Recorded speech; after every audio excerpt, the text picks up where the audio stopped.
Bonjour et bienvenue dans le garage. Alors il y a quelques temps, je vous ai présenté le meilleur système d'affûtage à mes yeux, le Tormek T8. Aujourd'hui, je vais vous parler des options qui intéressent les tourneurs.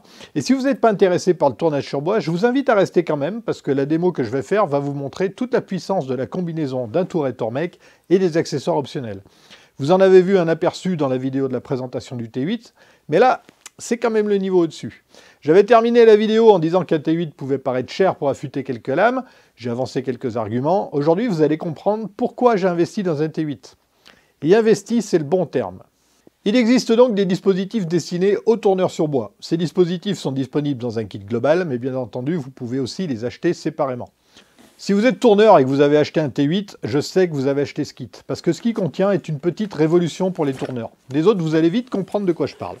À l'époque où j'ai acheté ce kit, il était livré dans un carton. Actuellement, il est livré dans une mallette plastique avec un capot transparent et une poignée en cuir. Ça se la pète un peu chez Tormek, je trouve. Il n'y a pas que des dispositifs dans le kit, il y a aussi des accessoires pour s'en servir. Le positionneur d'angle classique fourni avec le T8, le WM200, on l'oubliera pour les outils de tournage. On utilisera à la place le positionneur pour outils de tournage TTS100. C'est pas moi qui ai choisi les noms. Enfin, je devrais plutôt dire les immatriculations. On trouve aussi dans le kit 2 disques de démorphilage en cuir supplémentaires. Ils sont profilés pour polir l'intérieur des gouges et des burins coudés par exemple. Ces disques ils viennent s'ajouter à celui en place. Je vais d'ailleurs les installer tout de suite. Il suffit de défaire la molette du disque de démorphilage, monter les 2 petits disques sur l'axe fourni et remonter le tout sur le T8. Pour le coup, on a besoin d'une clé de 13. Pour une fois, il faut sortir les outils. Évidemment, la notice fournie explique tout ça. D'ailleurs, en parlant de notice, le Tormek est livré avec une notice qu'il faut lire. C'est pas une notice comme on a l'habitude d'avoir avec un outil classique. La notice du T8, c'est plus de 160 pages en français qui explique comment fonctionne le Tormek et les dispositifs qui se montent dessus. Et c'est intéressant à lire, contrairement aux notices classiques. Mais si vous n'aimez pas le lire, il y a aussi un DVD fourni avec le T8. Tout ça, je vous l'ai dit dans la vidéo précédente, et vous le savez puisque vous êtes abonné à la chaîne. Enfin, vous êtes bien abonné. Non? Bah, abonnez-vous. Alors, si je vous parle de la notice du Tormek, c'est parce qu'avec le kit du tourneur est fourni avec un complément de doc de 40 pages environ. Alors, certaines de ces pages sont déjà dans la notice d'origine, mais pas toutes. Le petit souci, c'est que ce supplément n'est pas disponible en français, mais en anglais. Il y a aussi dans le kit, comme pour le Tormek, un DVD qui lui aussi est en anglais. Mais bon, ça c'est moins grave, puisque vous êtes en train de regarder une excellente vidéo en français qui traite du sujet. Et surtout, en plus du DVD et de la notice, il y a ces fiches dont je vais parler bientôt. Elles sont à garder pas loin du touret. Elles sont plastifiées pour les protéger des éventuelles projections d'eau. Puisqu'on est encore dans les accessoires, il y a aussi une housse de protection pour le Tormek. Alors ça, je l'aurais bien vu de série avec le T8 plutôt que dans ce kit, parce que cette housse, elle est bien pratique pour protéger la machine de la sueur. D'autant plus qu'elle est plus facile à enfiler quand les disques de démorphilage supplémentaires ne sont pas montés. On trouve également des étiquettes et un feutre pour écrire dessus. Vous allez vite comprendre à quoi ça sert. Dernier accessoire, et ensuite on va passer au dispositif d'affûtage, il y a dans le kit une petite pochette de pansement avec le petit avertissement rigolo qui vous prévient que vos outils vont maintenant très bien couper et qu'il faut faire attention à vos doigts. Passons maintenant au dispositif d'affûtage, il y en a 3. Le support d'affûtage SVD 110 servira à affûter les racloirs de tournage, les racloirs classiques, les coupoirs, les outils à creuser, les outils à lames recourbées comme les planes de tonnelier et les lames de vastringue. Dans le cas des racloirs, le dispositif servira uniquement à préparer la face à 90 degrés. Il faudra toujours un affiloir pour terminer le travail. Je ne pourrais pas vous faire une démo de ce dispositif, malheureusement, parce que je possède aucun de ces outils. C'est dommage. On en arrive aux 2 dispositifs clés du set, le Multi SVS 50 et le SVD 186. Le premier, hyper polyvalent, permet d'affûter des planes, rectangulaires ou ovales, à tranchant droit ou courbe, des grains d'orge, des bédanes, des gouges à dégrossir, des gouges de sculpture, des troncoirs et des ciseaux à tranchant droit ou oblique. Rien que ça. Il ne s'appelle pas multi pour rien, c'est d'ailleurs le seul dispositif qui comprend un mot dans son nom, multi en l'occurrence. Le deuxième dispositif, il sert à affûter les gouges. Gouges à creuser, à profiler, courber, couder, contre-couder, bref, quasiment toutes les gouges, sauf les gouges à dégrossir, mais c'est pas grave parce que lui, il sait les affûter. Alors avant de vous expliquer comment ces gabarits fonctionnent, je voudrais faire un point sur la difficulté d'affûter une gouge par exemple. La principale difficulté en tournage, c'est d'avoir des outils qui coupent. Or, affûter une gouge à main levée, c'est mission impossible. Regardez comment le profil d'une gouge est fait. Il est courbé, il n'est pas sur un plan comme par exemple un ciseau à bois, mais il est développé en 3 dimensions. Si vous essayez d'affûter un pareil outil à la main, un pareil profil à la main, pardon, il est probable que vous ne soyez pas régulier au niveau de la pression exercée par exemple. Sur le tranchant d'un ciseau à bois, qui est droit, ça ne porte pas conséquence. Mais sur une gouge, si j'appuie plus fort ponctuellement à un endroit, je vais retirer plus de matière localement, ce qui va se traduire par un tranchant déformé. Pour rattraper le défaut, il n'y a qu'une solution, il va falloir réaffûter de nouveau l'intégralité du tranchant avec le risque de se foirer encore. Et à chaque erreur, on perd du temps et on raccourcit l'outil et on s'énerve. Et c'est dommage parce que le tournage, ça détend. Et pour parvenir à affûter une gouge, maintenir une pression constante, c'est un des paramètres. Il va aussi falloir maintenir le bon angle d'affûtage tout en faisant pivoter l'outil pour affûter partout sur l'outil uniformément. Tout ça en déplaçant l'outil sur la meule pour ne pas l'user toujours au même endroit et éviter de la creuser. Si vous savez faire ça à main levée, vous avez les capacités pour faire un stationnaire avec un hélicoptère sans assistance électronique. Mais puisque piloter un hélico, c'est pas à la portée de tout le monde, Tormek nous a pondu ce dispositif. Avec lui, non seulement affûter une gouge, ça devient faisable, mais en plus c'est facile. Il n'y a pas besoin d'être émouleur pour y arriver. Et la grande force de ces deux dispositifs, c'est qu'ils permettent de positionner un outil pour l'affûter dans une position prédéfinie, de l'affûter en maintenant cette position sans effort et sans difficulté, et en plus on pourra retrouver cette même position, exactement la même, sans mesurer quoi que ce soit. Dit autrement, les réglages sont répétables, ou mieux, ils sont mémorisables. Je vous explique avec cette gouge. Quand on achète une gouge de tournage, elle vient avec un profil de départ qui ne nous convient pas forcément. Le profil de la gouge conditionne son comportement. Certains tourneurs professionnels ou des amateurs aguerris ont parfois plusieurs fois le même modèle de gouge, mais avec des profils différents pour des usages différents. Donc une nouvelle gouge, ça doit donc être mis en forme avant d'être affûté la première fois. Concrètement, ça veut dire qu'on va choisir un angle d'affûtage. Moi, perso, je suis un novice en tournage et quand j'ai appris qu'il fallait faire ça, j'étais bien embêté pour choisir un angle parce que j'avais aucun critère pour faire mon choix. Mais dans le kit, Tormek fournit un tableau de profil pour les gouges et les planes avec les réglages correspondants. Ce sont les fameuses fiches dont je vous ai parlé rapidement tout à l'heure. Ces profils ont été élaborés pour Tormek par quelques-uns des meilleurs tourneurs. Il y a leur nom dans la notice, mais je ne les connais pas. Alors pour cette gouge, j'ai choisi un profil de base pour tourneurs de tout niveau. Maintenant, je me mets sur le côté pour que vous voyez ce tableau d'un peu plus près. On voit que pour un profil, on a trois paramètres appelés JS, P et trou. En fait, ces deux gabarits libèrent tout leur potentiel en les utilisant conjointement avec ce positionneur spécifique aux outils de tournage. Les trois paramètres JSP et trou sont les seules infos dont j'ai besoin pour positionner ma gouge correctement sur la meule. Ils vont me permettre de positionner précisément l'outil dans le dispositif d'affûtage et de régler le support universel à l'exacte bonne distance de la meule. Je vous fais une démo, vous allez voir comme c'est simple. Pour affûter ma gouge, je vais utiliser ce dispositif-là. Je veux donc affûter ma gouge de débutant avec son profil adapté à mon niveau. Pour ne pas aller chercher mon tableau à chaque fois que je veux affûter ma gouge, j'ai collé dessus une étiquette avec les valeurs de mes trois paramètres. Les étiquettes sont fournies dans le kit et le marqueur qui va bien aussi d'ailleurs. Je vois que dans mon cas, donc JS égale 2, P égale 65 et trou égale A. Si on regarde la fiche, c'est un profil de base pour tourneur de tout niveau. JS, c'est le jig setting, le réglage du dispositif. Le dispositif est un porte-outil articulé. Cette articulation comporte 7 positions crantées, numérotées de 0 à 6. Donc là, j'en règle sur 2. 0, 1, 2. Pas besoin de chercher à réfléchir, pas besoin de chercher à comprendre, ça me va bien. Ensuite, P égale 65. P, c'est la profondeur ou la sortie de l'outil. L'outil doit dépasser du support de 65 mm. En affûtage, c'est comme en menuiserie, plus on mesure, moins on est précis. Alors on va utiliser ce côté du positionneur pour régler la sortie de l'outil. C'est pratique. On cale le positionneur sur un bord de l'établi grâce à cette butée. Et on fait notre réglage très simplement en plaçant l'outil en butée ici. Le gabarit, lui, se met en butée ici contre le positionneur.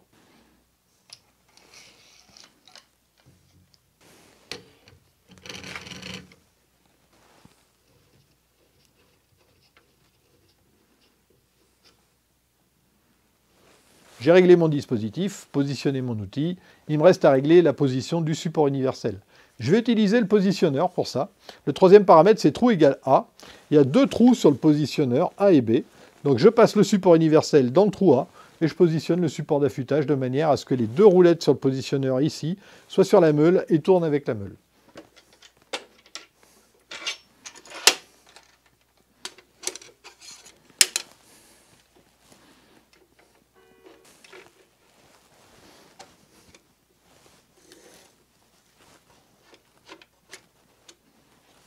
À ce moment-là, le support universel est pile à la bonne position. Je serre le support en place et je suis prêt à affûter ma gouge exactement au bon angle et exactement à la forme que je veux.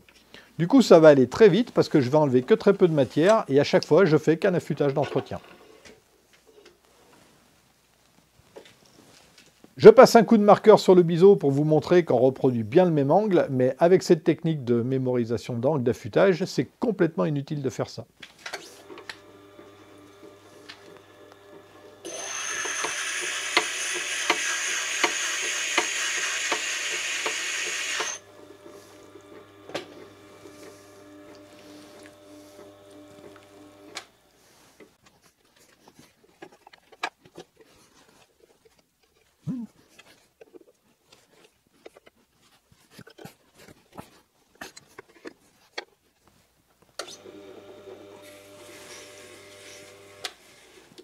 Au passage, un conseil pour affûter les gouges, il vaut mieux commencer par un côté et pas par le milieu comme ça, parce qu'ici c'est l'endroit où il y a le moins de matière en contact avec la meule.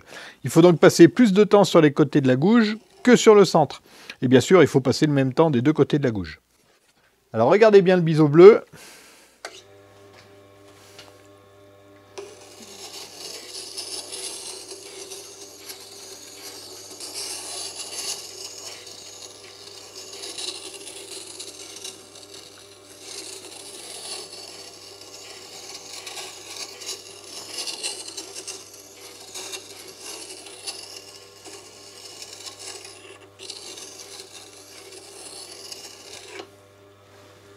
Et voilà.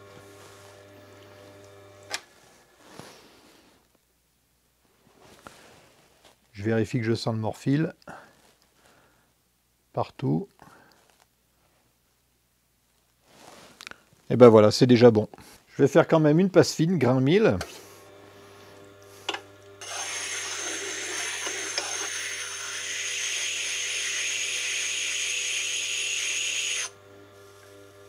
Voilà, donc la meule est plus fine. Je refais une passe donc en appuyant moins fort. J'essaye de passer partout sur la meule.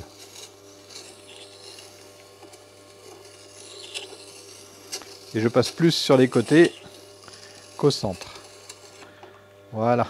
C'est pas simple à montrer, mais il faut vérifier que les deux oreilles ici, elles soient à la même hauteur.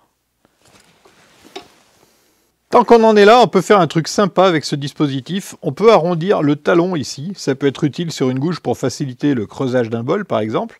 Pour faire ça, il suffit de faire comme ceci.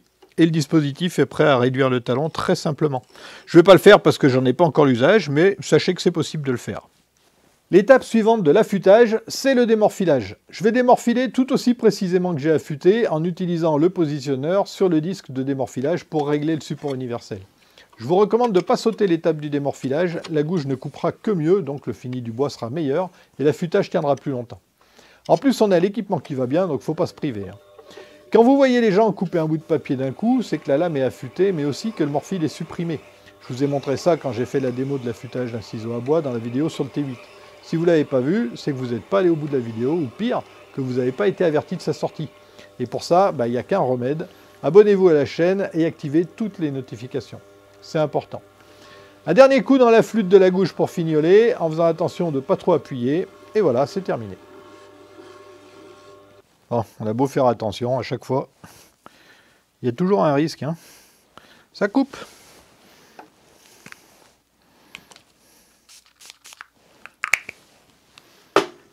La prochaine fois, je mettrai des gants. Vous voyez, ils servent ces pansements. Donc, si vous achetez ce gabarit seul, prenez bien aussi le positionneur. Vous en aurez pour une centaine d'euros pour les deux. Ah oui, pour le même prix avec le gabarit, vient ceci. C'est un complément pour affûter les lames de racloir. Pas les racloirs, les lames de racloir de tournage. J'ai pas encore d'outils correspondants pour vous faire une démo, mais je vous mets des schémas extraits de la Dr Mech ici.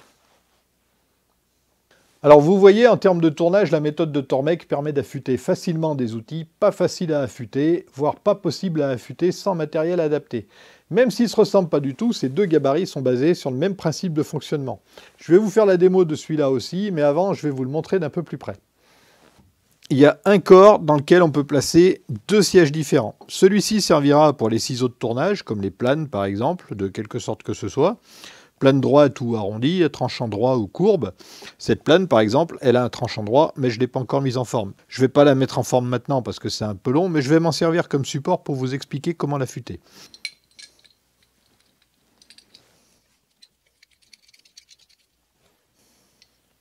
Le tableau de profil prédéfini propose deux profils pour les planes à biseau droit et autant pour les planes à biseau courbe. Le premier propose un biseau de 30 degrés pour les recoins, les petits travaux fins et est défini comme un niveau professionnel. Ce n'est pas encore pour moi. Le deuxième réglage est pour une application plus large que le premier réglage et il est plus facile à contrôler. Je pars donc sur ce réglage. Dans ce cas, JS, dit autrement le jig setting, en français le réglage de l'outil, ne sera pas un numéro de position cranté, mais un angle. L'angle qu'on peut lire ici et qui correspond à l'angle du tranchant par rapport au bord de l'outil. Je vais prendre 20 degrés parce que c'est ce qu'on trouve en général sur une plane à tranchant droit, et surtout c'est l'angle donné dans la fiche. Je règle donc le siège du dispositif sur 20 degrés et je verrouille avec cette molette. Ensuite, toujours en me basant sur cette fiche, je vois qu'il me faut régler P sur 55 mm, donc je règle la sortie de l'outil. Alors, il faut positionner l'outil comme ça pour mesurer, pas comme ça. Et voilà. Et enfin, j'utilise le trou B pour positionner le support d'affûtage.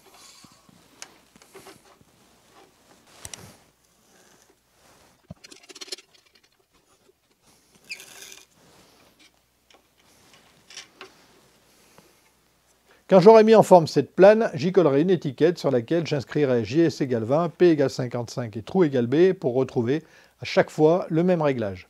Je pense que ça c'est clair. Pour affûter, je vais plaquer d'une main le dispositif en appui sur le support universel, en veillant à ce qu'il soit plaqué à gauche comme à droite. C'est ce qui garantit qu'on soit bien à 20 degrés. L'autre main appuiera vers le biseau pour affûter. Et je promène la plane sur toute la largeur de la meule.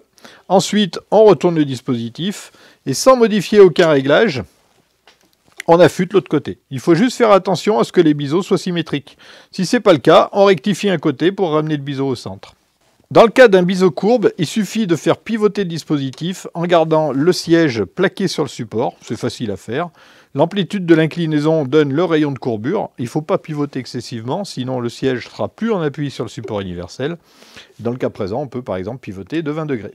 Ensuite, on démorphile exactement comme on l'a fait pour la gouge, en réglant le support universel avec le positionneur. Au passage, le positionneur est conçu pour fonctionner quel que soit le diamètre de la meule, puisqu'on prend comme référence une distance du support relative par rapport à la tangente du diamètre de la meule. Ce dispositif est fourni avec un deuxième siège pour affûter les outils comme les grains d'orge ou les gouges trop larges pour passer dans ce dispositif. Je vous fais la démo avec ma gouge à dégrossir. D'abord, il faut bloquer le siège dans le corps à angle droit. C'est simple à faire, il y a une butée sur le corps ici, sur laquelle on va appuyer le siège. On verrouille avec la molette de dessous. Voilà. Et on monte la vis de blocage de l'autre côté. L'inconvénient avec ce siège, c'est que la méthode des 3 paramètres ne fonctionne pas. C'est dommage, c'est moins rapide à régler et un peu moins simple aussi, du coup on est un petit peu moins efficace. Il faut monter l'outil dans le dispositif en le laissant dépasser de 10 cm environ. Donc ça donne à peu près ça. On verrouille avec la molette du dessus et on règle le tranchant avec la méthode du marqueur. Je marque le biseau avec un feutre, je place l'outil et le dispositif sur le support pour régler grossièrement l'angle d'affûtage et je fais tourner la meule à la main. Le marqueur sur le biseau a disparu où la meule a frotté. Si ça a frotté sur le talon, je recule un peu le support de la meule pour abaisser le biseau. Si ça a frotté sur le tranchant, je rapproche le support pour remonter le biseau. J'ajuste l'angle jusqu'à ce que le feutre ait disparu du talon jusqu'au tranchant. À ce moment-là, le biseau est exactement au bon angle. Alors, c'est pas aussi efficace que la méthode des 3 paramètres, mais c'est quand même facile, précis et plutôt rapide. Après, vous vous en doutez, on procède comme tout à l'heure. Une main sur le manche de l'outil qui plaque le dispositif sur le support universel. On s'assure que tout le dispositif est en appui sur le support.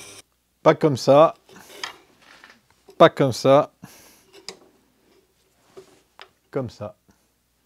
L'autre main près du tranchant et on fait rouler la gouge pour l'affûter sur tout le tranchant tout en déplaçant la gouge sur la meule pour ne pas l'user que localement. Encore une fois, c'est beaucoup plus facile que ça en a l'air.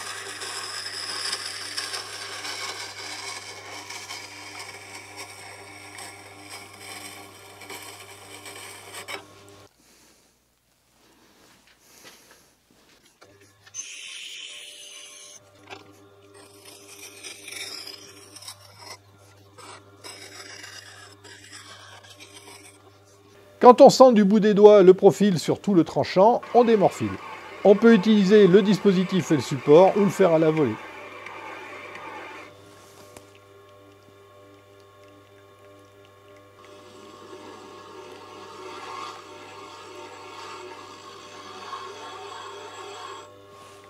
Je l'ai déjà dit plusieurs fois, la méthode Tormek est géniale pour affûter toutes sortes d'outils rapidement, précisément et en enlevant un minimum de matière. Malheureusement, si enlever peu de matière, c'est un avantage pour l'affûtage, ça devient un inconvénient quand il faut mettre en forme les outils de tournage avant de s'en servir la première fois, ou quand on veut changer leur angle d'affûtage. Avec la meule du Tormek, ça prend du temps, plusieurs dizaines de minutes, même en donnant régulièrement du mordant avec le prépare-meule. Cet accessoire, j'en ai parlé dans la vidéo de la présentation du Tormek parce qu'il est livré de série avec la machine. Vous pouvez entre autres raviver le mordant de la meule en frottant le côté rugueux. Pour la mise en forme des outils, il y a des solutions pour gagner du temps. On peut par exemple utiliser un touret à meuler à sec pour la mise en forme. Tormek propose un dispositif pour ça. C'est un kit pour utiliser les 3 dispositifs Tormek dédiés au tournage sur un touret à meuler. Ce kit coûte dans les 80 €.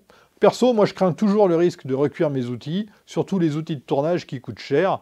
Alors certes, ils sont HSS et ils tiennent mieux à la chaleur, mais d'un autre côté, quand on met en forme un outil à tranchant courbe, étant donné le peu de matière en contact avec la meule, la chauffe est très rapide.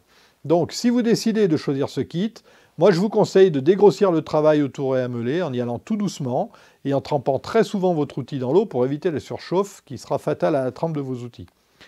Approchez-vous du tranchant sans l'atteindre et terminez le travail sur le Tormek, même si ça va moins vite. Alors pour ma part, j'ai pas pris cette option, j'ai préféré investir dans une meule Tormek plus abrasive qui me permet aussi d'affûter mes fers de dégo rabot. J'en parlerai dans une prochaine vidéo avec le reste des accessoires. On a fait le tour de ce kit, on passe maintenant au bilan.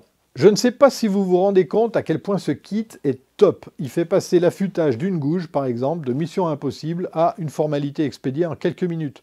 Moi, je trouve ça dingue. C'est ce dispositif en particulier qui m'a convaincu d'acheter cette machine. Comme je le disais dans la vidéo précédente, investir dans un Tormek et ses options pour affûter des ciseaux à bois et des couteaux de cuisine, ça se discute. Mais si vous êtes tourneur et que vous avez du mal à affûter correctement un fer de rabot à la pierre, là, c'est tout réfléchi. Rajoutez dans la balance le prix moyen des outils de tournage qui coûtent assez cher et vous avez compris. Pour ma part, moi je suis parti sur un T8 principalement pour affûter et même pour pouvoir affûter mes outils de tournage. C'est un investissement que j'amortirai d'autant plus vite qu'avec lui j'affûte de manière parfaite mes ciseaux à bois, mes fers de rabot d'égo aussi, les couteaux de la maison. Et depuis que j'affûte tout ça avec cette machine, je ne regarde plus mes outils coupants de la même manière. Avant je pensais que mes outils ils coupaient. Aujourd'hui je sais qu'ils coupaient moyennement. Et qu'aujourd'hui, il coupe.